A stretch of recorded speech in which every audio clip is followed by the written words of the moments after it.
Good evening, friends. Today our guest speaker is Dr. Lakshmi Nayak. She's going to lecture on primary CNS lymphoma advances in 2022. This webinar is supported by RPG and managed by Perfect Square. It's brought to you by Mumbai Hematology Group. I thank Mr. Ajit Mule, Mr. Sudhir Ambekar and the team from RPG, Mr. Yash, Mr. Kalpesh and the team from Perfect Square, the Executive Committee of Mumbai Hematology Group, a guest speaker, Dr. Lakshmi Nayak from Dana-Farber, all our discussants who are very important hematologists or medical oncologists, and you participants from India for sparing your Saturday evening, and from rest of the world, your mornings or afternoons. We have delegate registration from 23 countries this evening. Tomorrow morning, that is Sunday at 11:30 a.m., we have lecture on late toxicities, including mental health and fertility after treatment of Hodgkin lymphoma from Dr. Andrew Olesen, who is from Aalborg, Denmark. So do tune in at that time. Our discussants today, we have a good number of them. Dr. Abhijit Baheti from Pune, Dr. Akanksha Garg from Ahmedabad, Dr. Amita Chakrabarti from Delhi, Dr. Anant Gokarn from Tata Mumbai, Dr. Bhavsai Bagal from Tata Mumbai, Dr. Bhavin Shah from Vedanta Ahmedabad, Dr. Krishan Prasad from Mangalore Institute, Mangaluru, Dr. Lingaraj Nayak from Tata Mumbai, Dr. Muralidharan from CTC PHO BMT Center, Mumbai, Dr. Jayachandran from Cancer Institute, Chennai, Dr. Pankaj Tantia from Acharya Tulsi Regional Cancer Center, Bikaner, from Acharya Tulsi, Dr. Reshma Roshan Bikaner from Acharya Tulsi Srinagar, JNK, Dr. Shekhar Patil from Bangalore Institute of Oncology, Bangalore, Dr. Srinath Shirsagar from Global Hospital and Somaya Hospital, Mumbai, Dr. Sunit Lokwani from Shelby Group of Hospitals, Jabalpur, Dr. Shweta Lankad from Avinash Cancer Clinic, Pune. And now it's my pleasure to introduce our guest speaker for the day, Dr. Lakshmi Nayak. You all heard her a couple of months ago. She spoke to us on the same subject so wonderfully. Of course, the audience today are entirely different. That time the CMEs or these webinars were restricted to India, and today we have participation from a large number of Asian Pacific countries. She's Assistant Professor of Neurology, Harvard Medical School. She's Director of Center for CNS Lymphoma, Dana-Farber, Center for Neuro-Oncology, Boston. She did a medical degree from Grant Medical College, Mumbai. She completed her residency in New York Presbyterian Hospital, Corner Campus, and fellowship at Sloan. Her research interest is in the development of phase 1 and 2 clinical trials, utilizing novel therapeutic agents in primary CNS lymphoma and high-grade gliomas with particular focus on molecular targeted agents and immunotherapeutics. She leads the International Neurologic Assessment in Neuro-Oncology effort in collaboration with key leaders in neuro-oncology, which led to the development of a standardized scale to evaluate neurologic function in patients with brain tumors. So I invite her to deliver her talk on primary CNS lymphoma advances in 2022, and after that we will have an exciting discussion. Over to you, Dr. Lakshmi.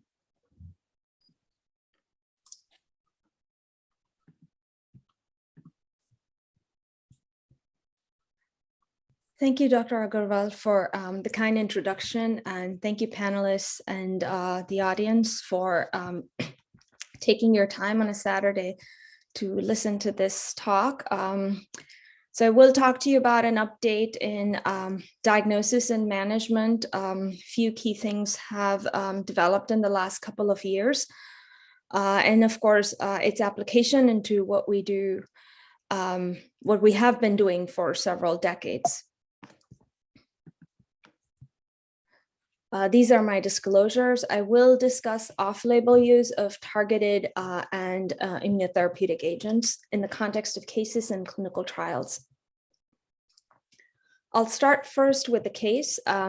This is one of my patients, a 62-year-old right-handed man who presented initially with mental status changes. His family had reported that he had been quite withdrawn and less talkative over a few weeks. He was noted to have a left visual field deficit on examination, and otherwise seemed fine. An MRI brain showed a contrast-enhancing lesion in the posterior limb of the corpus callosum, as you could see on the left-hand MRI. He underwent a brain biopsy, which confirmed a diffuse large B-cell lymphoma.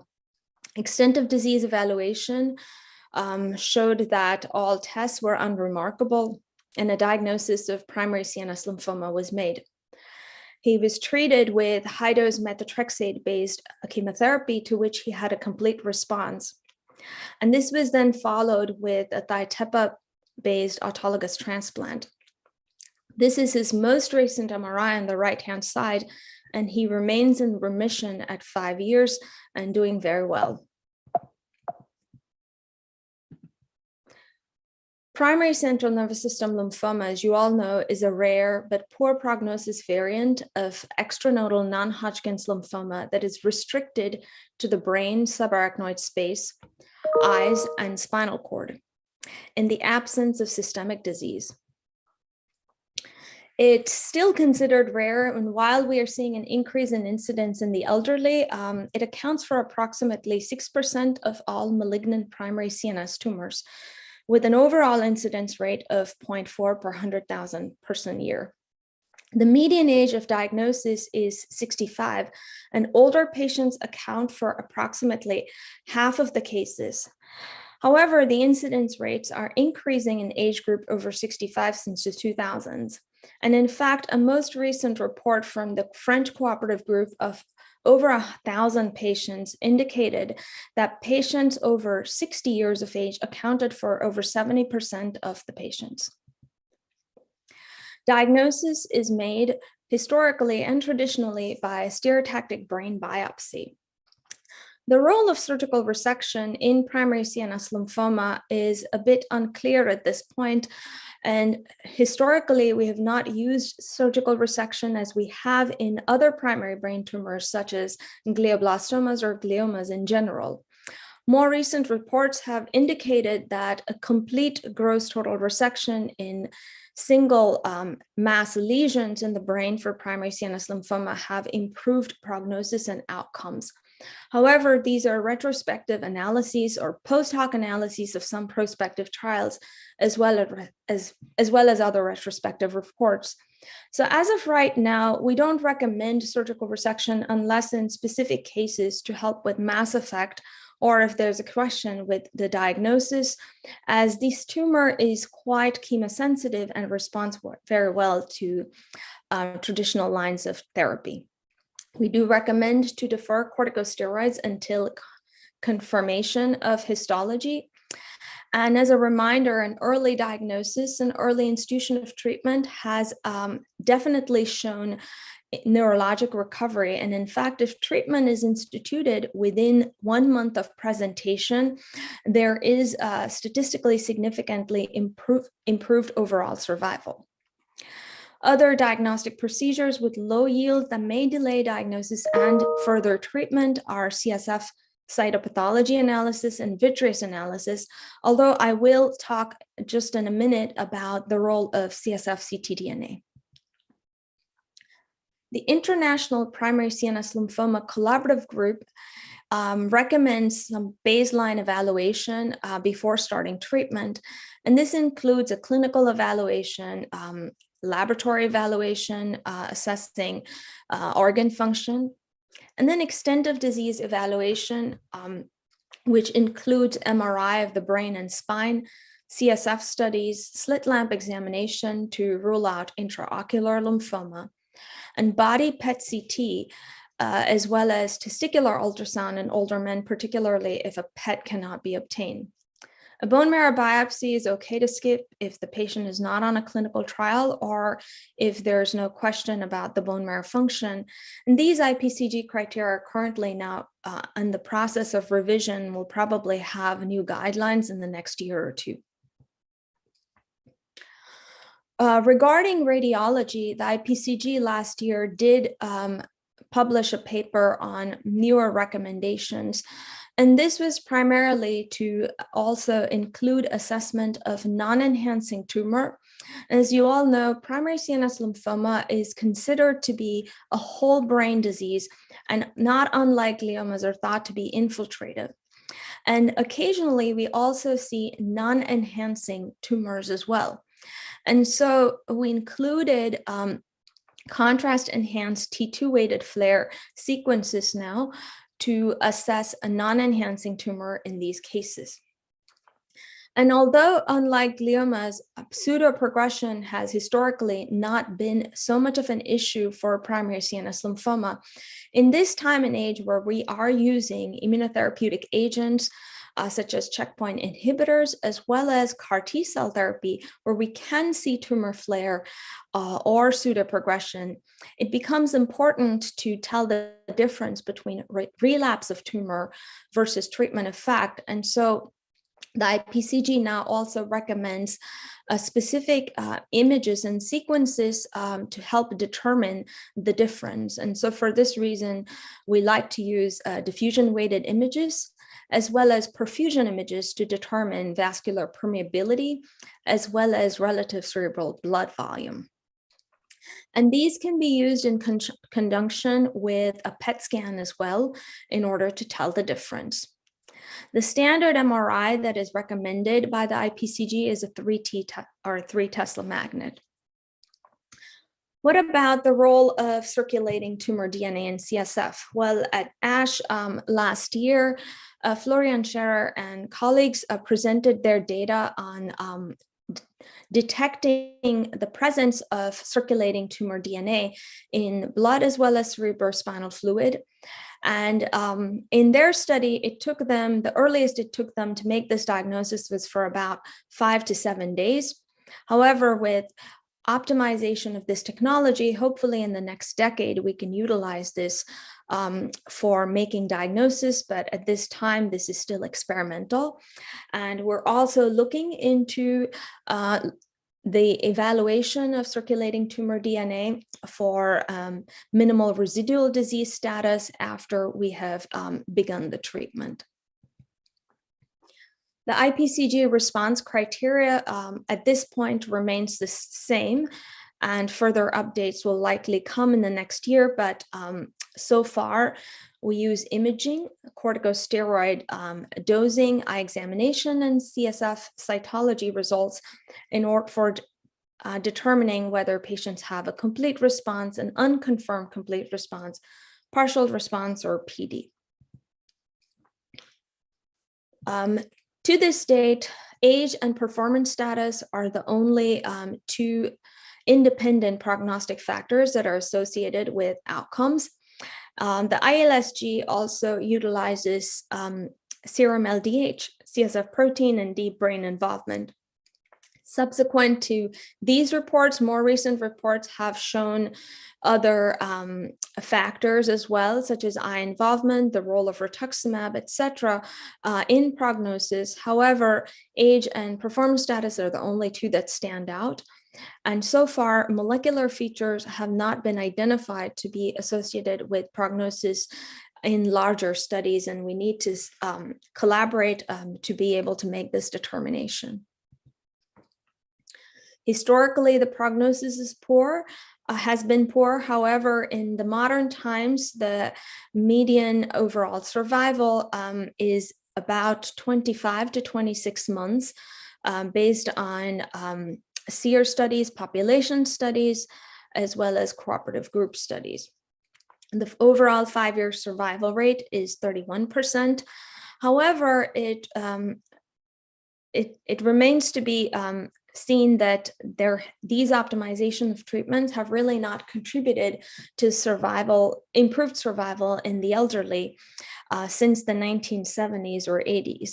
And the overall survival at 5 years in the elderly is about 13%. This is how treatment has evolved.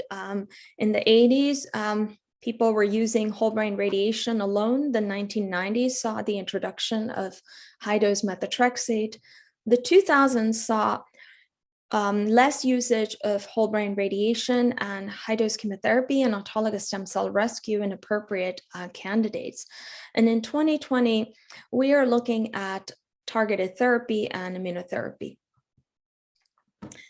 As you all know, for newly diagnosed primary CNS lymphoma, the treatment consists of two parts: induction therapy and consolidation. And the goal of induction therapy is to achieve a complete response. And these are some of the high-dose methotrexate-based chemotherapy regimens that are used across different countries in the world. Ourselves, we use the MTRA regimen, which is methotrexate, temozolomide, rituximab, followed by cytarabine. RMPVA, which is the MSKCC regimen, is rituximab, methotrexate, procarbazine, vincristine, followed by Ara-C. Matrix regimen is used by the ILSG and in several countries in Europe. And RMBVPA is used by some other countries in Europe, the French cooperative group, as well as the Dutch group. These are some of the studies that have looked at, most of them single arm, except for one, which looked at response rates in newly diagnosed primary CNS lymphoma. And although there's no head-to-head comparison of any of these studies, you can see that the CR rates are approximately 50% in the cooperative group studies.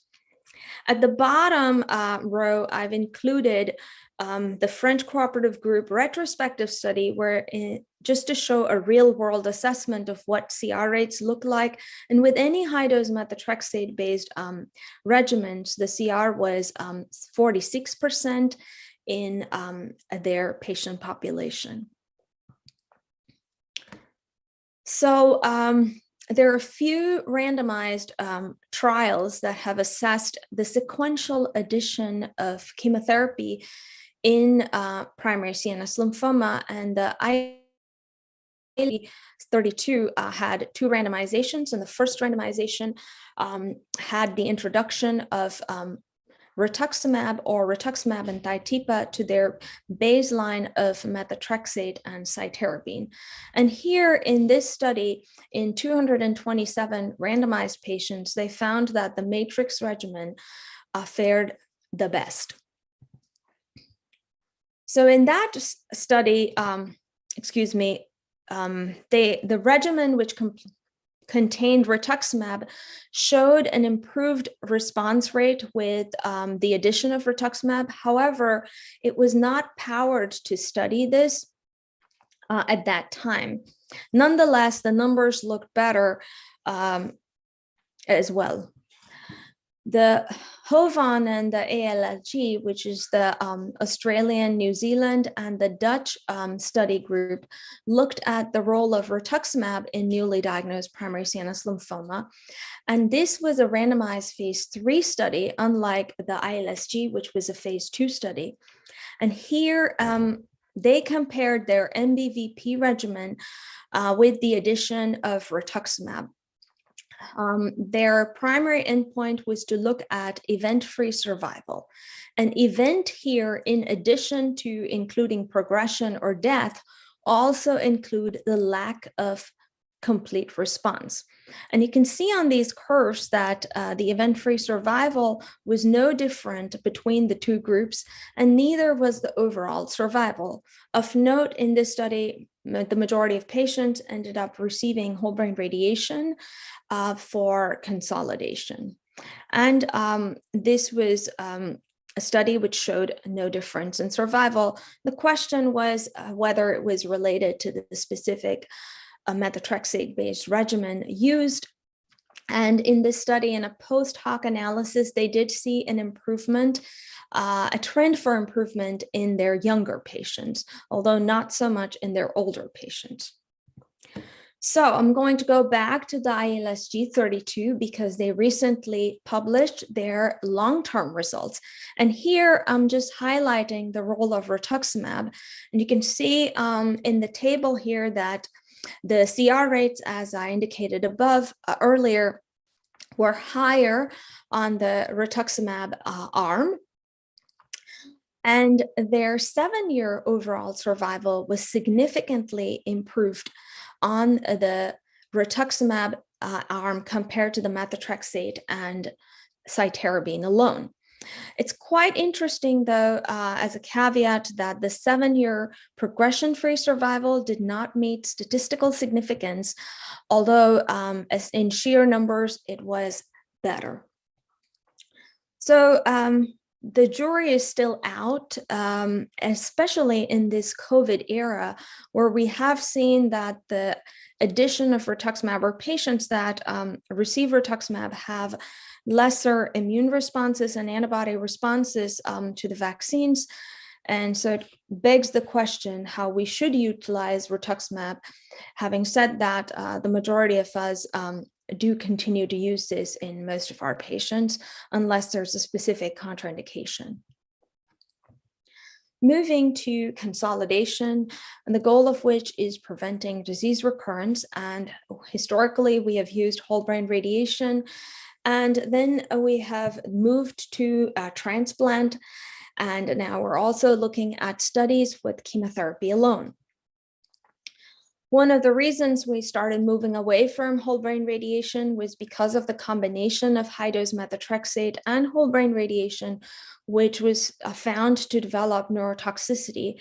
However, some recent reports from the Memorial Group from Denise, Korea, showed when compared to auto transplant, although there was an decrease in or increase in neurotoxicity in the beginning, in the first 3 years, on the whole brain radiation arm, after 3 years, the outcomes from neurotoxicity seem to even out even on the transplant arm. So clearly, long-term data are required. The German primary CNS lymphoma study group was the first to look at a randomized phase 3 trial. And here they compared full dose whole brain radiation in 551 patients to no radiation at all. And there was no difference in overall survival or progression-free survival that was statistically significant. And so the Memorial Group had initially studied the role of reduced dose whole brain radiation to 23.4 gray, where they demonstrated that neurocognitive effects were neurocognition was preserved even at 4 years, particularly in patients that were under 65 years of age. And so the NRG, previously RTOG, conducted a randomized study, which was the results of which were just declared by Antonio Moro at ASCO a couple of years ago. And here they found that the patients that received low-dose whole brain radiation had better median progression-free survival, which was quite expected. The data on neuropsych testing is continuing and not yet available, although they did find no difference in investigators' opinion of neurocognitive side effects. So what about transplant? Encouraging results were seen with either TBC or BT regimens of auto transplant, although BEAM was the regimen that was initially tried and didn't seem to have as good results as seen in systemic DLBCL. And so more recently, there was this observational study that looked at the comparison of TBC, BT, and BEAM in about 600 patients. And here it was quite clear that the 3-year adjusted PFS rates were significantly better on the Thiotepa-based transplant arms, and BEAM seemed to fare quite less. 3-year progression-free survival of 58% versus 75% on the Thiotepa arms. So what about the difference between BT and TBC? Well, there was a clear difference in terms of the relapse risk, where TBC seemed to fare better. However, the risk of non-relapse mortality was significantly lower on the TBC arm. Interestingly enough, all-cause mortality at 6 months after 6 months was even on both of these arms. So from a practical standpoint, what we have been doing based on this data is that if a patient is older with multiple comorbidities, we recommend using a BT transplant. And for younger patients who are quite robust, we tend to use the TBC conditioning. So I'm coming back to the ISLG, or the second randomization, where they compared whole brain radiation to thiotepa-based transplant. And out of the 227 patients that they initially enrolled, 118 patients ended up being considered for consolidation. And at the time, their primary endpoint was 2-year progression-free survival, and there was no difference in both arms. They did see a clear worsening of neurocognition on the whole brain radiation arm and an improvement in the transplant arm. So coming to the long-term, or the 7-year results from the same study, which was just published this month, and at a median follow-up of 88 months, in their study, they found that 40% of patients are still alive. The majority of the deaths did occur due to progression from disease. Interestingly enough, 72% of the progressors were within the first year after starting their treatment. The 7-year progression-free survival and overall survival with matrix, which was their third arm, showed 52% and 56% respectively. And for those patients who received matrix followed by any form of consolidation, radiation, or transplant, the 7-year overall survival rate was 70%. At 7 years, they continued to find no difference in progression-free survival or overall survival on their whole brain radiation or their transplant arm. And what they noticed about the responses was quite interesting. Basically, they found that there was no difference in response rate, whether it was a CR or a PR, in patients that received consolidation. And this is quite contrasting from some of the earlier prospective studies that have looked at this. For example, the German study, which looked at radiation, as well as the most recent French cooperative group, a retrospective review, which also clearly shows a benefit of a CR in terms of overall outcomes. Nonetheless, these were their results, which look very promising with regards to consolidation and similar on radiation and transplant arms at 7 years. I'm showing this study, which is a French cooperative group study, also a randomized study, which compared radiation to transplant. And interestingly enough, on this study, the transplant arm seemed to do better for a 2-year progression-free survival rates compared to radiation. As with the ILSG study, the neurocognition on this study was worse after whole brain radiation and improved after transplant. However, on this study, they did see a higher number of toxicity-related deaths at 11%. And so they did recommend that you would use auto transplant in the most appropriate population only. So we've talked about radiation and transplant, which are typically used for consolidation. But how many people do we really consider for consolidation? And in that French study of 1,000 patients, they found that only 21% of these undergo consolidation. And that seems to make sense because about 70% of people are over 60, and if 50% of people are over 65 in general, then these more aggressive regimens don't seem to be something that we could use, particularly in the community setting for the average patient. And in fact, in the French cooperative group study, they found that in 77% of those that were under 60 years of age underwent consolidation, and only 11% that were over 60 years of age underwent consolidation, and 2% of those were transplant. So what about non-myeloablative chemotherapy alone? So the previously CLGB, now Alliance, conducted a study of consolidative etoposide and ARC, where the 2-year progression-free survival was 57%. And so based on these results, the Alliance conducted a randomized study of the consolidative EA versus Thiotepa-based transplant. And here we saw that the median progression-free survival was better on the transplant arm. What is important to note is that although all patients received the same induction chemotherapy, which is MTRA, the progressors on the EA arm before they went for consolidation were significantly higher at 28% compared to the arm that was receiving transplant. And this was statistically significant at 0.05. And so what we did is we looked at the progression-free survival from the start of consolidation.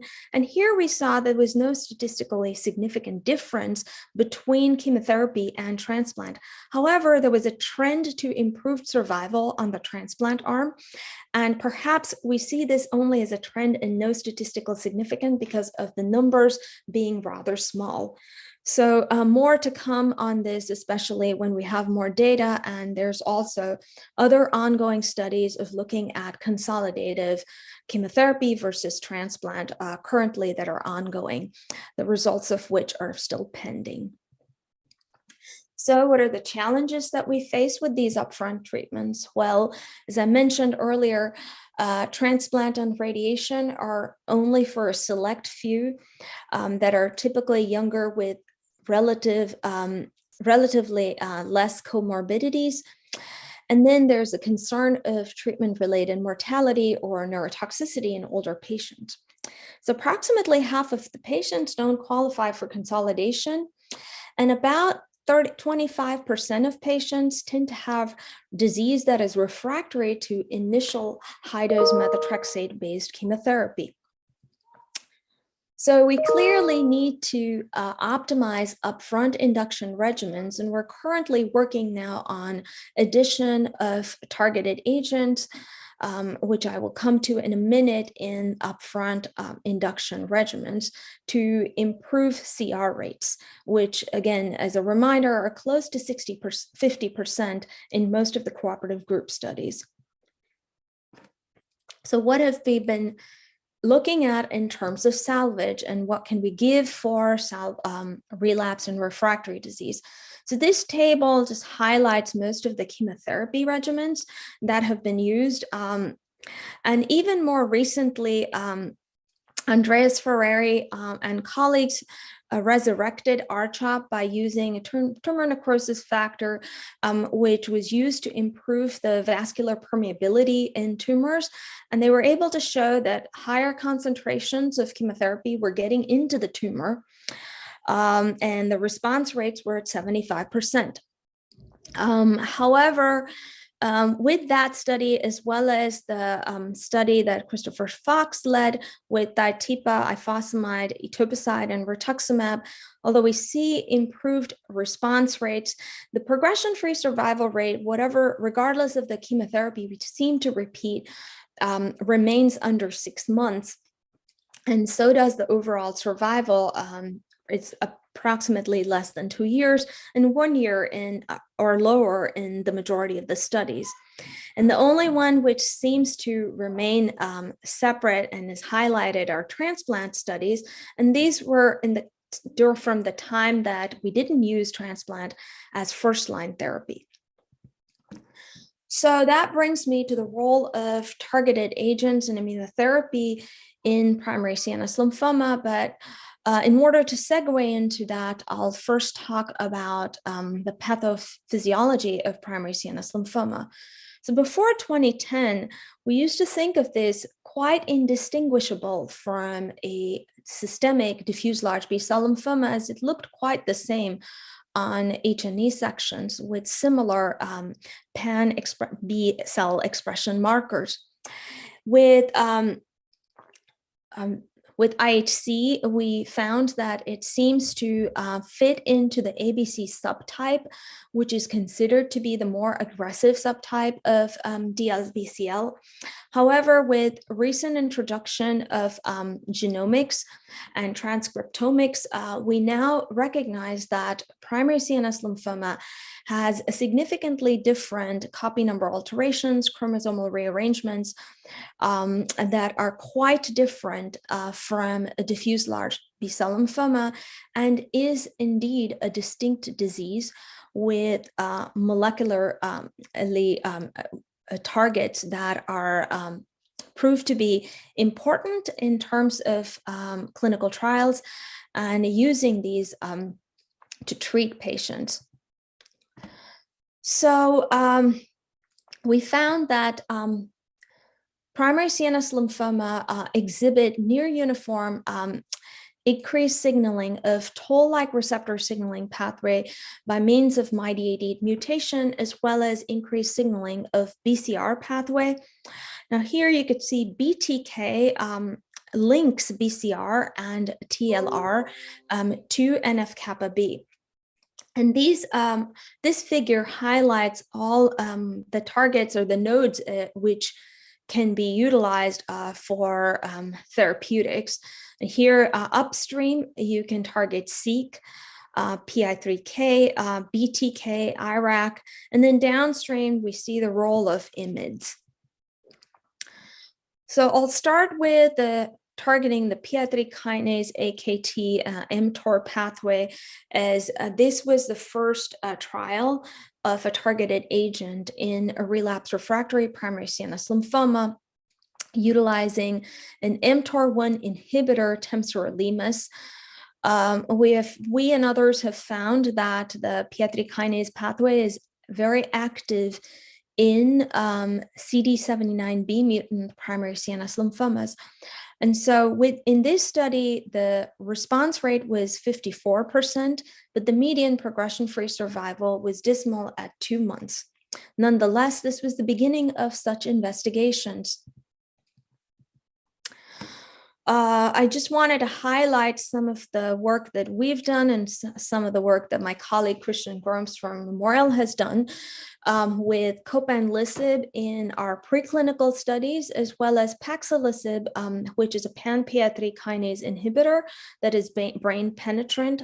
And currently there are ongoing studies of both these agents for relapsed refractory primary CNS lymphoma. Moving to BTK inhibition, and I'll start with a case of one of my patients who's a 55-year-old woman who was previously treated with MTR-based chemotherapy followed by thigh-tepa transplant.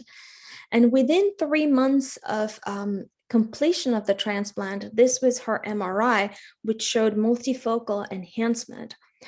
She started treatment with single agent ibrutinib, 840 milligrams on a clinical trial, and this was her MRI at 2 months, which showed a complete response.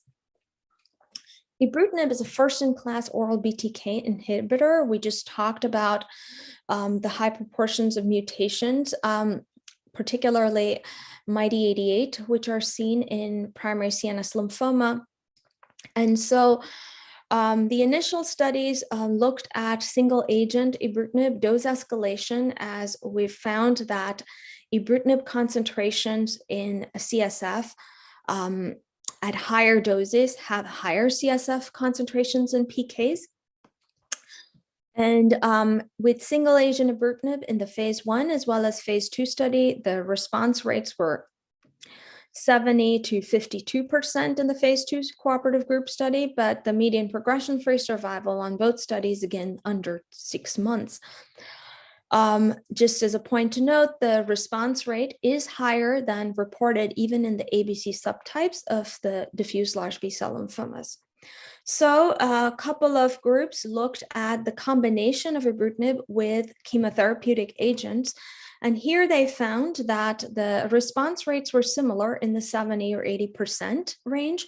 However, the median progression-free survival with the addition of chemotherapy was higher than 6 months. Again, these were phase 1 studies conducted at single institutions and single-arm studies.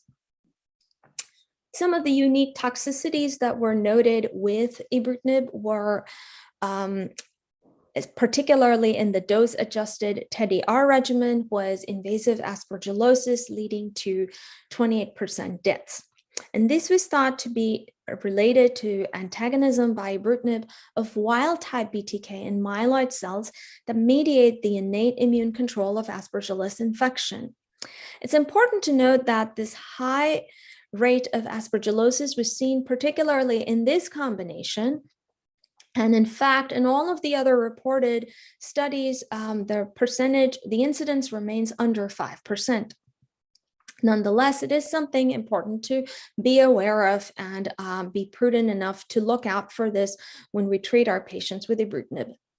This is the only other second-generation BTK inhibitor, which is tirabrutinib, that has been studied. And this was published by colleagues from Japan.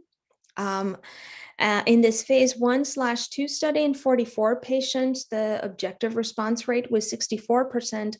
The median progression-free survival in all arms, including the phase 1 study, as well as the lower dose, was 3 months. This study led to the approval of this drug in Japan, and currently there is an ongoing study of tirabrutinib in primary CNS lymphoma patients in the relapse refractory setting being conducted in the United States right now, which is a registration study. So what about IMiDs and lenalidomide and pomalidomide? Well, these are small molecule IMiDs. They exert their anti-tumor effects, presumably by stimulating T cell and NK cells. There is a thought that it may enhance antibody-dependent cell-mediated cytotoxicity and may be able to overcome resistance to rituximab, as a result of which lenalidomide, for instance, has been studied in combination with rituximab in one phase 1 and the other phase 2 studies, where the objective response rates on both studies were in the 60% range, with a median progression-free survival of approximately 6 months. Hantoon and colleagues looked at pomalidomide in a phase 1 study where the objective response rate was 48%, again, median progression-free survival under 6 months. I'll move to checkpoint inhibition and immunotherapy, and then CAR T-cell therapy, which is the focus of some of my work and in the preclinical as well as the clinical setting.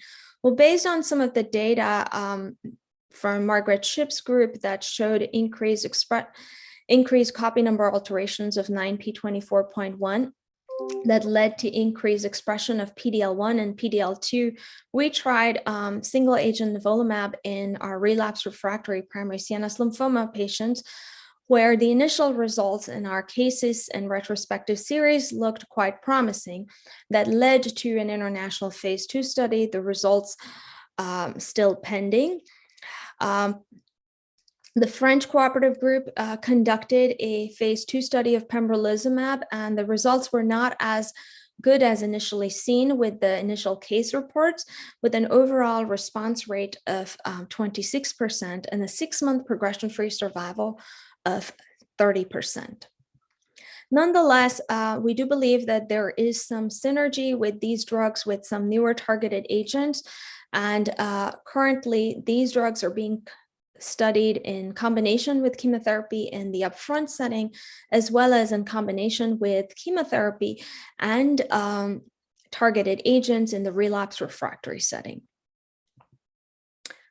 So moving to CD19-directed CAR T cells, which have revolutionized the treatment of systemic diffuse large B-cell lymphoma, now approved as second-line therapy, and showed to have an improvement in outcomes over chemotherapy and transplant in the systemic setting. So this is one of my patients, a 66-year-old man with multiply recurrent DLBCL, who also had CNS lymphoma, undergone lots of lines of therapy, had a systemic as well as CNS recurrence, which you can see here. He was treated with axicabtagene ciloleucel, and within 2 days after infusion of CARS, he developed CRS, then later at day 4 developed grade 1 neurotoxicity, from which he recovered completely. This was his MRI at 3 months, which showed a complete response, and he remains in remission at 3 years. The Massachusetts General Hospital group, led by Matt Fergault, conducted a phase 1/2 trial of Tisa-cel or tisagenlecleucel in relapsed refractory primary CNS lymphoma of 12 patients. In their study, they did allow prior therapies, and bridging therapies were received by all 12 patients. The median time from leukapheresis to infusion was 33 days on study. They did not see any significant toxicities despite the fact that this was in the CNS setting, similar to what has been seen in the systemic setting, grade 1 CRS in 7, any grade ICANS in 6, and grade 3 only in 1, no deaths related to treatment. They did see objective responses in 7 patients, 6 CRs and 1 PR. And they noted ongoing responses in 3 patients at 12 months. They also looked at CAR expansion in cerebrospinal fluid and found that it expanded in 11 patients. We currently have an ongoing trial of axicabtagene ciloleucel, which we hope to present our data at ASH this coming year. So some of the challenges that we face with targeted agents and immunotherapies are that the responses, particularly with targeted agents, are not durable with short PFS. Responses can sometimes be delayed, and this is seen with checkpoint inhibition and CAR T-cell therapy, and this leads to further neurologic deterioration and even death. Corticosteroids, which we need to preserve neurologic function for most of our patients, can increase the risk of life-threatening infections such as aspergillosis with BTK inhibitors and interfere with the efficacy of checkpoint inhibitors or interfere with apheresis and collection for CAR T cells. There's a concern for neurotoxicity with immunotherapies. And then there's the issue of the blood-brain barrier. While we do think that small molecule inhibitors can definitely penetrate the brain, at least in the enhanced component, but what about the non-enhancing invasive disease?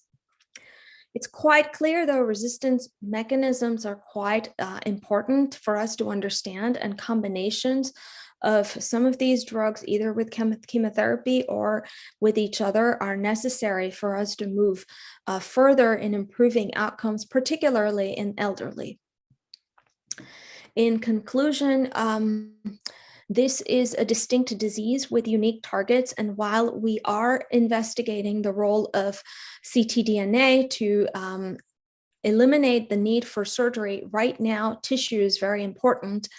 Age and performance status are important prognostic factors, and hopefully we are able to identify molecular features.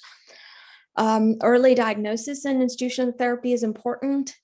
Until now, high-dose methotrexate-based therapy remains the standard of care for newly diagnosed patients. Ibrutinib and lenalidomide have early data for response and are now included in the NCCN guidelines for relapse refractory disease. And we're presently trying to understand the mechanisms of resistance. I'd like to acknowledge all of my colleagues from the Dana-Farber and others, as well as my funding resources, and importantly, patients and families who've contributed to this. And I'm happy to take questions. Thank you so much, Dr. Lakshmi. That was wonderful. Complete update on all aspects of this relatively rare disease, which you have championed. So we have our colleagues over here. We will use the raise hand sign to discuss with you. Yes, Dr. Bhavin. Yeah. Thanks for a nice presentation. Now, the patients with compromised renal function with newly diagnosed primary CNS lymphoma, which regime do you suggest? Because we cannot use high-dose methotrexate in that case. So we seem to use at least in our center, a sort of a hybrid approach where we still try to give high-dose methotrexate. We dose reduce of course, methotrexate based on the renal function. So I will tell you that I've been able to treat some patients even who have a renal transplant, the creatinine clearance of between 10 and 30, so forth, by dose reducing them. What ends up happening is that any dose over 1 gram of high-dose methotrexate has been shown to penetrate the brain itself. But as far as the CSF is concerned, you're not going to be able to get into the CSF space because you need at least 3 grams. So then in that case, if they have CSF involvement, we'll supplement it with IT methotrexate. But let's say you really didn't have the capability of monitoring the renal function, which can happen sometimes, or they did end up refusing it, then I generally recommend a cytarabine etoposide-based regimen if better tolerated than the others. Temozolomide, you could add, but honestly, despite the studies, it's a very weak agent. It remains to be seen, the role of drugs like ibrutinib in the first line setting by themselves. We've seen in the relapsed refractory setting, the response is very short-lived. So my guess is that if we use these as single agents, even in the upfront setting, just understanding the biology based on some of our preclinical work, how we see the resistance mechanisms come up, I would think that even in the upfront setting, the durability will not be higher than 6 months anyway. And this is how we've learned from all of solid tumors too with targeted agents, when we've tried to use them, with the exception of, I think, EGFR mutant lung cancer. So, and this is not that kind of a target. So I still favor chemotherapy over targeted agents in that. And then finally, I didn't talk about this, but I should probably update my slides to do this, but we have a study now of glucarpidase. So we have been using this in our patients at 24 hours that have renal dysfunction. Again, it's ridiculously expensive. So, I don't know how feasible it will end up being even in this setting, because the study is really to try to make methotrexate outpatient by giving the glucarpidase at 24 hours. But lately we've been trying to get insurance to cover glucarpidase in the renal dysfunction patients. Thank you. Mm-hmm. Thank you, Dr. Bhausai. Thank you, Dr. Lakshmi, for excellent talk. So it seems that we have 3 available inductions regimen as of now: MTR, RMPV, and Matrix. So how these 3 regimens compare, and do you think any patient subset which is likely to be benefit by one regimen versus other? So this is, of course, a very personal take, and so I think if someone that is a friend of Gerald Lillerhouse and Andreas Ferrari over here, they're going to hate me. But I would say, with the matrix regimen itself, the toxicity from thiatepa is quite high. And so in our patients over 70 years of age, I really feel that it's not well tolerated. And, if you're at the cusp where maybe you would take a 70-year-old to a thiatepa transplant, if you're already affecting the bone marrow function by introducing thiatepa, causing more toxicity before going to consolidation, then you're ending up in more trouble and probably eliminating the possibility of consolidation for them. It's quite clear now with more and more data that a transplant seems to be the way to go in all of those that we can give it to, with the long-term data that we have. That being said, we favor, at our institution, we do MTRA, and the memorial regimen is the RMPVA. Those, I think, have been fairly well tolerated. And the French, in fact, did a study in the elderly of not R, but excluding the R because this was done before, of MPV versus MT.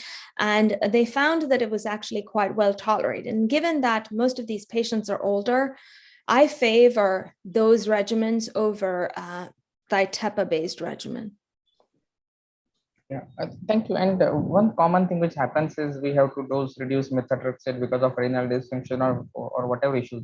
So what is the number of cycles you insist on having for a induction, and what is the minimal dose you drop up to? So I think a part of it is similar to what I was just answering when Dr. Bhavin asked about, the renal dysfunction is, if we can get people through, I try to do at least 6 doses until a CR. And even though these long-term results of the ILSG show that the CR doesn't matter so much in those that get consolidation, when you look at all of the other data that has been published so far, it definitely does matter, regardless of using consolidation. So I would favor using methotrexate as much as you can, but if you go into really bad renal failure which doesn't recover, then we switch to cytarabine at that time sooner. Thank you, Dr. Lingaraj. Thank you, sir. So thank you, Dr. Lakshmi. That was an excellent talk. So my question is related to the BTK inhibitor. So we have shown the data of BTK inhibitor in the relapsed refractory setting, the concerns that the durability of response. So how do you see the BTK inhibitor space in the frontline setting? And is there any study which has shown some kind of promise, and you want to explore that space using high-dose based methotrexate with BTK inhibitor upfront? Sorry, what was the last part of what you said with high dose? So my question is, so in the upfront setting, using with high-dose Right. methotrexate based regimen using BTK inhibitor, and what are the concerns that you see in the patients? So in Christian Groma's study, he combined ibrutinib with rituximab and methotrexate, and they were able to actually go to 840 milligrams of ibrutinib.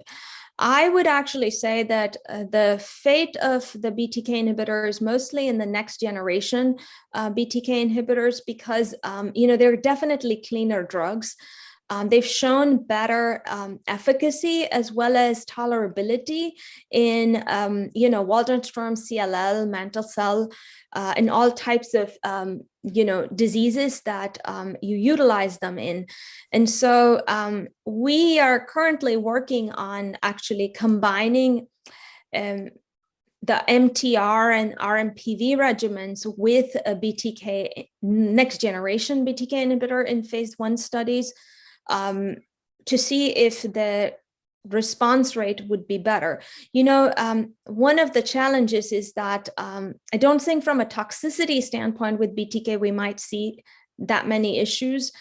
It depends on what other agents you will add to it, like with checkpoint inhibition, liver toxicity, which you can see with checkpoint inhibitors pretty quickly, you'd have issues with that.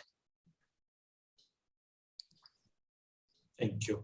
Dr. Reshma. Hello, Dr. Nayak. Thank you for your excellent presentation. My question is regarding the patients where we are not able to do autologous for consolidation. Is there a role of ibrutinib as a maintenance? That's a very good question. I personally don't recommend ibrutinib for maintenance unless you have a residual disease, because it's a targeted therapy, and so far these drugs have not necessarily shown to be of any benefit from a maintenance standpoint. I think the Italian group led by Andreas Ferreri is looking at the maintenance lenalidomide. That seems to be reasonable because it's an immunomodulatory agent, so works in a slightly different way. We are currently investigating maintenance nivolumab, and I have another study ongoing with pembrolizumab as well, because these are, they're working in a different way. in my opinion, when you're using a drug that mechanistically acts on disease, unless you have active disease, and you're probably just triggering some mechanisms of resistance in that space. Maybe in combination, if there is some synergy that then, through, for example, ITK inhibition, which ibrutinib, for instance, has, you can trigger some immunomodulatory effect, but probably not by itself. So I'm not in favor of that yet, unless it's studied in the context of a clinical trial and we see better results. There are ongoing studies of acalabrutinib in the ABC subtype of systemic diffuse large B-cell lymphoma that are looking at responses with the addition of that to R-CHOP. And I think that will give us some more data in terms of how it works as a targeted agent for maintenance. Thank you. Dr. Jayachandran. Right, it was an excellent presentation. I just want to ask a quick question. That is, in an elderly patient, 65 plus, is borderline fit for autologous stem cell transplantation. Would you mind doing radiation? That patient is not very fit in the sense. Yeah. So we have tried the low dose radiation approach, which is the reduced dose at 23.4 gray. And that's currently been studied in the context of course, the RTOG study. Okay. We'll take up some. I mean, if you were to ask me personally, I've stopped using that too. I just don't consolidate if I get to a CR. I wait for progression. Right. We'll take some questions from the audience. Dr. Mustafa wants to know how many cycles of EA you will use if you are not doing autologous transplant, and what is your experience of the EA therapy? So the EA, it's a one-time treatment based on the regimen from the Alliance. So it's a 5-day regimen, and so it isn't given in cycles as such. The experience from a tolerability standpoint that we've had is pretty good. It's just, it was disappointing to see the results when compared to the auto transplant though. The German group has a different combination that they're using, but also etoposide based, that we should see what the results of that pan out, but they're not ready yet. Right. Dr. Kannan wants to know what is the preference for consolidation for young people, high dose chemo or whole blood radiotherapy, whole brain radiotherapy. So far, it seems to favor, based on the PRECIS study, the autologous transplant. So if there are no comorbidities and medically fit, I definitely recommend the auto transplant. There seems to be also improvement from a cognitive standpoint, and at least, even though we don't know the delayed effects yet, 10 years out, it seems that the transplant patients seem to fare better. Thank you. Dr. Rajesh Worker wants to know, is ASL MRI imaging useful in primary CNS lymphoma? What MRI features and what sequence are having high specificity for primary CNS lymphoma? So I have to say, I'm a neurologist, trained neuro-oncologist. So, and I also feel that even though I'm a neurology trained neuro-oncologist, I feel more like an oncologist, that I will never treat without tissue. So the answer to that question, I think, we look at everything. So homogeneously enhancing, high diffusion weighted sequences or restricted diffusion. We have been using perfusion imaging on most of our patients, but honestly, it's not to make the diagnosis per se. There are current studies on some PET scans with fludarabine that have shown a high specificity for primary CNS lymphoma compared to glioblastoma. But they also found that it was better favored if patients hadn't been treated with corticosteroids before. And if they were treated with steroids before, then they seem to lose the avidity. But I think nuclear imaging is probably the way to go with to really know. Rather than MR by itself. There's some folks at our institution and others that are also using some AI techniques to see if they can tell the difference, but more to come, I suppose. From the same angle, suppose you have a characteristic MRI and the CSF by flow cytometry shows you suggestive cells. Will you go for the treatment without tissue diagnosis? Yeah, in the past, in fact, the neurosurgeons were also always trained to refuse the oncologist a biopsy unless we did a CSF analysis. We've changed that approach nowadays because of the time it takes.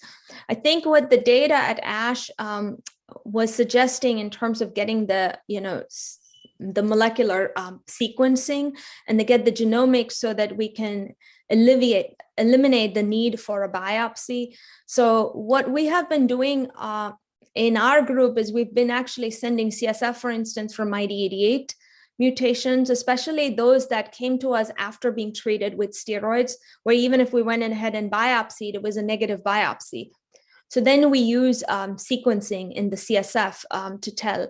But yes, I think, I guess that's a long-winded way of saying, if the CSF is positive, would go with it. And I think Andreas Ferreri showed in the context of a clinical trial recently that if you had high IL-10 levels in conjunction with MYD88, that the sensitivity increased substantially.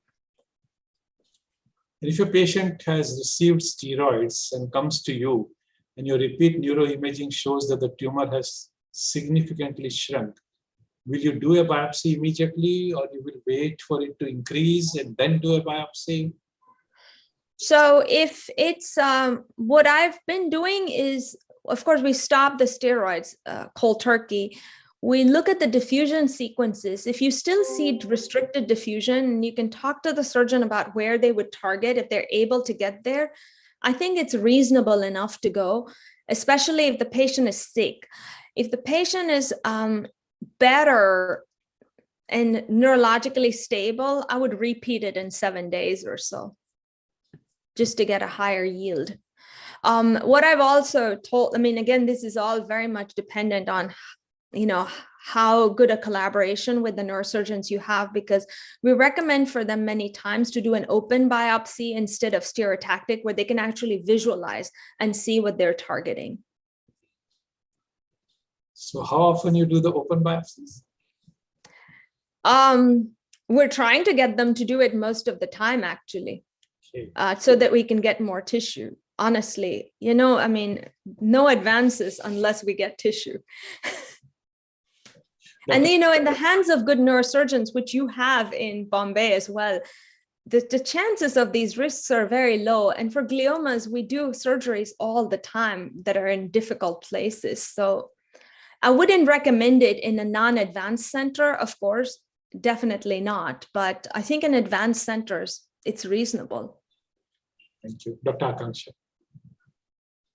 Yeah, thank you, ma'am, for that excellent talk. So my question is that how do you follow up patients post autologous transplanting? How frequently are you doing the imaging or doing any CSF analysis? If the CSF is negative at the end of the therapy, then I don't repeat that. We repeat MRIs per IPCG guidelines that are every 3 months for the first 2 years, and then you would increase after that. In fact, it's interesting to see the long-term ISLG data that they found that more than 70% of the progressors were within the first year. And I think the ones that fail transplant are the ones that progress within the first year, which we didn't just pick up on the fact that they were, chemo refractory for that matter. Thank you. CNS lymphomas can relapse after years, isn't it? Yes, true. I think our longest was 14 years with the same clone. Okay, Dr. Bhausai. Yeah. So we get this rare patient with ocular involvement or someone with CSF positivity. And we recently had a patient who had a uptake in the spinal cord, also medullary. So do you handle this patient differently? I mean, coming to role of intravitreal injections or intrathecal treatment for cell subset? Sorry, did you say ocular and spinal cord? Yes. So let's start with ocular involvement. Do you Okay. Yeah. So ocular, we have been working with our ocular oncologists very closely, and the French LOC network looked recently at, they did a survey of the PVRL cases, and they also looked at some of the data that they have from their, they have the best collective data, I think, on thousands of patients. So they looked at that and they found that the combination of systemic high dose chemotherapy with intraocular injections seemed to have the best responses. I think the question is, do these patients with isolated ocular disease need to be transplanted or not? Some of us, and like Tracy Batchelor, feels that, if this is it's an extranodal lymphoma, it's aggressive, we consider it as PCNSL, we should take these people to transplant, again, to reduce the risk of course. I could probably be treated over time with radiation or something else, or you can maintain it with the intraocular injections. So it's still debatable. There's a plan to get some of the ocular group together over the next year to come up with some consensus guidelines for that, because of the lack of standard of care on this approach. So in short, I would supplement with intraocular injections. And however, we do also see patients that cannot necessarily come to our main centers to get the continuous intraocular injections. And so I'm usually a huge fan of ocular radiation in that case, because it's one and done and you're done with it, and the follow-up is much better. There is, of course, as you know, a risk for cataracts and other toxicities from ocular radiation, but that's quite delayed. They probably would recur in the brain before that, based on some of the data. On similar line, do you treat this patient with CSF positivity differently? Or do you use intrathecals? No, with CSF, I don't treat intrathecal. The only intrathecal I've been using, honestly, is now only in the setting of, if there's a really old patient who cannot get high dose and with renal toxicities, and they have florid CSF disease, and we'll give them intrathecal. I've stopped doing Omeyas and treatments with methotrexate intrathecally. Thank you. Thank you, Bhavin. So what is your treatment of choice for relapse primary CNS lymphoma, depending upon the duration of progression-free survival? So right now, based on even the NCCN, we recommend clinical trials. In the US, we definitely have a lot of them. But if you didn't have a clinical trial, then the way I do it is I would repeat and re-challenge with methotrexate. And if it's a younger patient, I would do Carol Susan's regimen of cytarabine etoposide. And, methotrexate re-challenge seems to work well. But if it's too soon, no one knows what that soon number is. It's really a question of, but 6 months, you're probably not going to get a response with methotrexate again. So then you want to change your line of therapy. I would say that what we've been doing sometimes is doing focal radiation and doing maintenance lenalidomide with rituximab. And the reason, again, focal, because most of these people are older. So if you do whole brain radiation, the neurotoxicity and the morbidity can be quite high. And then, if they're younger, then I would do full dose whole brain radiation if they don't have any other alternatives. Because, the BTK inhibitors seem to work reasonably well, but even when you look at the phase 2 study and separate out the ocular data, the median progression-free survival was actually 2 months. So there's 10% of patients that have a long-term survival, but we don't know who they are yet. And it's not correlated with the MIT88 mutational burden or anything at all. And now we have 5 studies that have looked at BTK inhibitors and looked at correlated tissue analyses, and there's absolutely no correlation. So something else is going on, which we don't know. And in that case, do you prefer maintenance treatment after doing anything with lenalidomide also? So the lenalidomide I've continued on for at least 1 to 2 years until progression. And then, mostly the bone marrow cannot tolerate it. So you have to sort of stop at some point. I've done, maintenance checkpoint inhibition. I have a few who are on for more than 3 years now and don't know whether to continue or not. But if it's working, then it's working. Thank you. Dr. Vishnu wants to know, how do you prognosticate a case above the age of 70 and how do you treat them?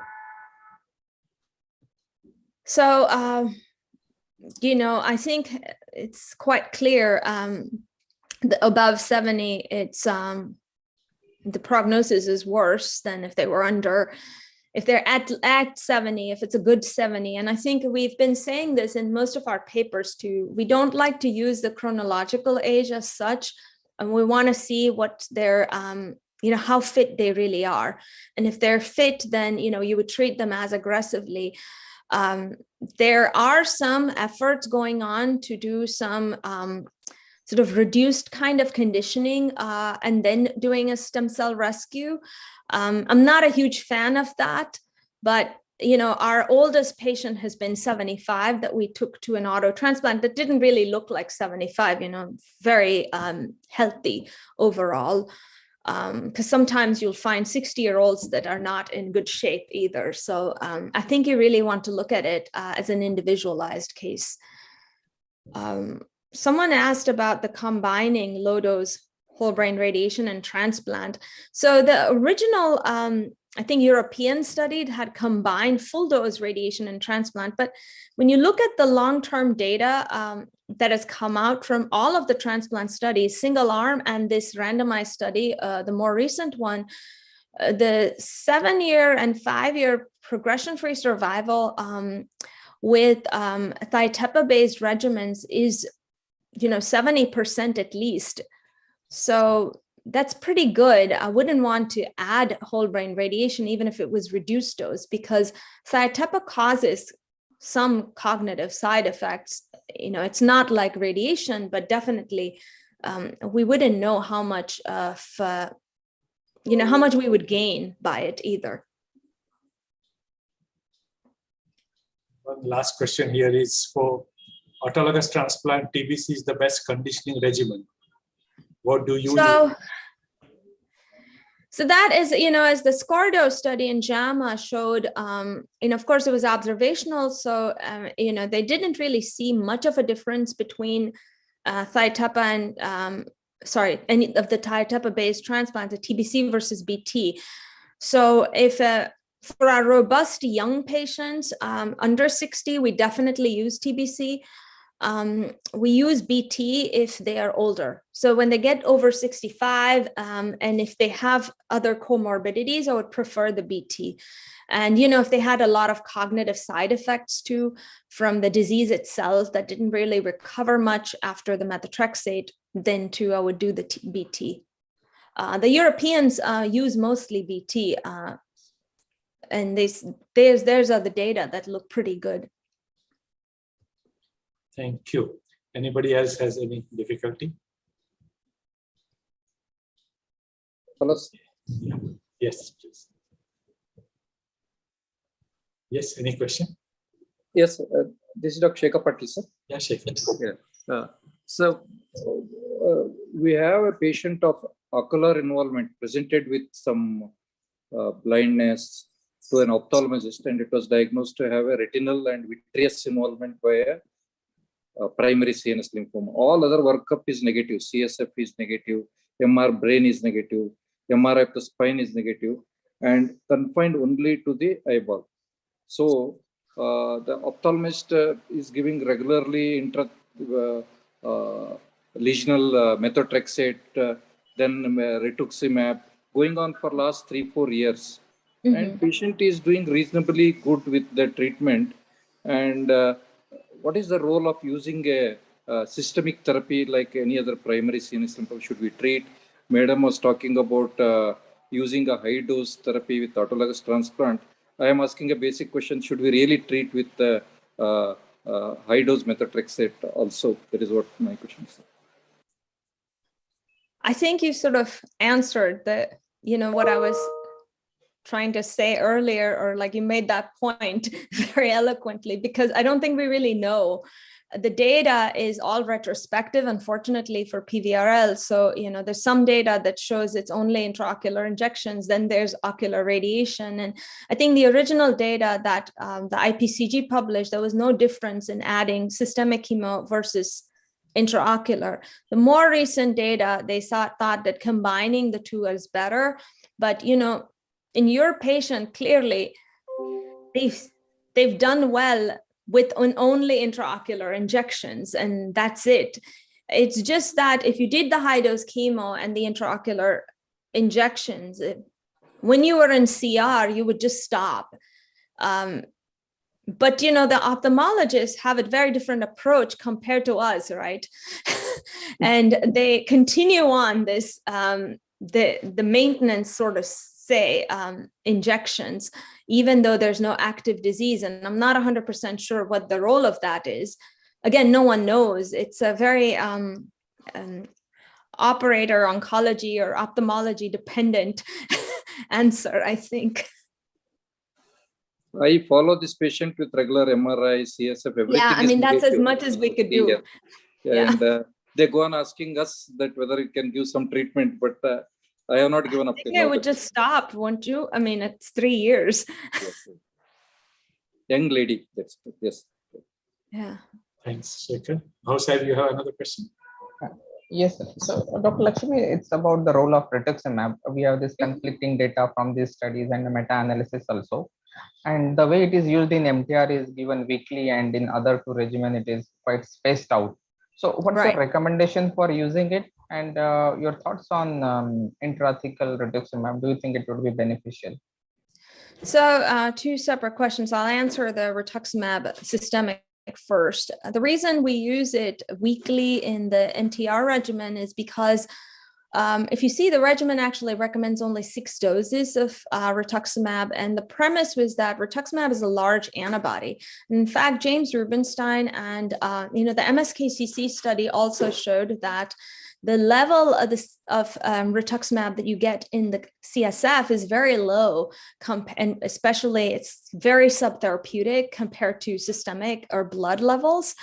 And so we thought that if you had any benefit of giving any rituximab as a large molecule, it would be in the context of the breakdown of the blood-brain barrier. And that was the reason why it was spaced weekly, to just get it during the time that the blood-brain barrier is probably there. And then, by month 1, month 2, you are going to see a response. And at that time, you would probably just, stop, but wouldn't have much going into the brain in general. And that was the premise of utilizing the weekly 6 doses in the MTR regimen. Now, the Memorial regimen was slightly different, and the dosing was higher. It's 500 milligrams per meter square as opposed to the standard 375. And so in this case, I would say, they've clearly shown good data using it every 2 weeks. I don't think there's a preference here. I would just basically stick to whichever regimen you use and then go with that. Intrathecal rituximab, again, these are, I don't know how much really penetrates. I mean, from a neurologic standpoint, from the CSF space, you're clearing the CSF space. But if you have a parenchymal lesion, there's just so much that can go through, and help with it. Again, by itself, it's quite weak. To supplement, sure. I don't know whether it really adds much. I mean, clearly methotrexate, cytarabine are clear winners. Everything else, we don't really know because, again, lack of studies, lack of randomization and different regimens and fewer patients. Thank you. Dr. Amrita. Good evening, and I'm sorry I missed a couple of questions, so please forgive me if any of my questions seem redundant. Please feel free to ignore them. So I had a couple of questions. One is, how do you assess the performance status of a patient when you decide whether the patient is eligible for an intensive chemotherapy based regimen incorporating high-dose rituximab or just high-dose rituximab without intensive therapy, or ineligible for either, just either? Because we know that patients with this disease, their performance status will be poorer. So how do you assess whether a patient is fit for any of these therapies? That was one question. The second is Go one by one. Your sure. First question. Yeah. So the studies for induction therapy are pretty clear. They've used performance status of 40 or KPS of 40 or lower. And, in fact, if you have someone who's very unresponsive and they cannot take oral pills, then you just give them the IV drugs first until they get better. As far as the performance status for transplant is concerned, or, intensive therapy, that's, again, standardized as far as when you're considering them at the time of auto transplant rather than not. So you would have other factors, of course, with a regard to, their pulmonary function, cardiac function, and of course, bone marrow function at that time after they've received the induction. But the methotrexate, it's seen to be effective regardless of, I think the main thing is the renal function that you'd pay attention to. So it's basically the organ function that you're looking at rather than the performance status. Thank you. So my other question was, when you decide to consolidate a patient with an autologous stem cell transplant, what is the goal you want to achieve? Do you want the patient to be just in a stable disease, or do you want the patient to be in a complete remission? So what is your goal for transplant? In my opinion, it should be a CR or a near CR, just as you would for any of the systemic lymphoma. You never take a patient in PR or SD to transplant. However, in the studies, people have taken patients with PR to an auto transplant, and the Europeans have taken people with PD to an auto transplant too.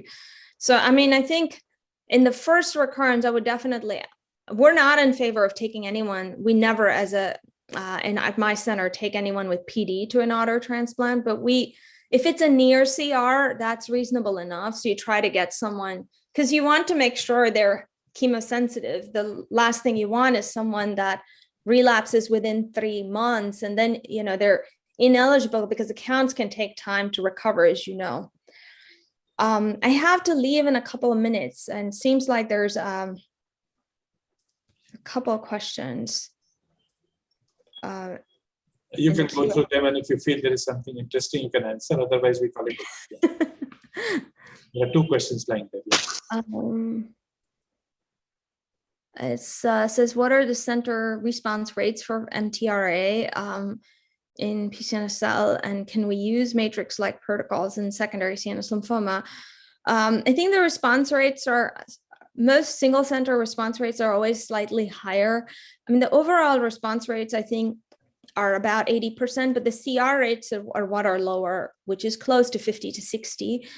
And then you could definitely use matrix. Like we treat secondary CNS lymphoma pretty much similar to primary CNS lymphoma. Right. On how to treat lymphoma, same thing. Yep. Yeah. So, right. Thank you so much. You You're very welcome. Time and answered so many questions. Grateful to you. And maybe. No, I'm happy to be here. Yeah. And I hope to let you know in a couple of weeks about coming in. Yes, thank you. And thank you to all the people over here who contributed so actively. The audience must have benefited tremendously from this interaction. Thank you. Yes, absolutely. The questions were great and very interesting to answer because it's such a nuanced practice. Thank you, Dr. Lakshmi. Have a wonderful day ahead. Thank you. Thanks to all of you. Bye. Have a very good night to you guys. Thank you. Bye-bye. Bye.